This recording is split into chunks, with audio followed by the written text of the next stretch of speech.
வணக்கம். நெருப்பு தமிழன்.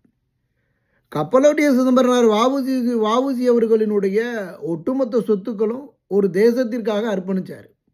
தேசத்திற்காக கப்பலையே விட்டார். தேசத்திற்காக கல் உடைச்சார், இருட்டறையில் அடப்பட்டார், செக்கிழுத்தார், எல்லா வேலையும் தேசத்திற்காக பண்ணார். கடைசியில் தேசத்திற்காக வறுமையில் வாடி மண்ணெண்ணெயை ஊற்றிட்டு அதோட மண்ணோடு மண்ணாக போயிட்டார்.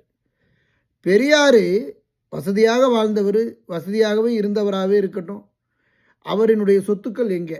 அவரினுடைய சொத்துக்கள் இந்த தமிழ் தேசத்திற்காக என்ன பயன்படுத்தப்பட்டது? அதை யாருக்கெல்லாம் அவர் கொடுத்து அந்த சொத்துக்களை மக்களுக்கு அர்ப்பணிச்சிருக்கிறாரு சொல்லுங்கள். இது ஏதாவது நடந்திருக்குதா? கருணாநிதி வீட்டு சொத்துக்கள் வெளியில் வந்திருக்குதா? வரலை. பெரியாரினுடைய சொத்துக்கள் வெளியில் வந்ததா? வரலை. இதுதான் உண்மை. அப்போ தெலுங்கனா இருக்கிறவன் என்ன பண்ணுவான்? அவனே எல்லாத்தையும் வச்சுப்பான், வெளியில் எதையும் விட மாட்டான்.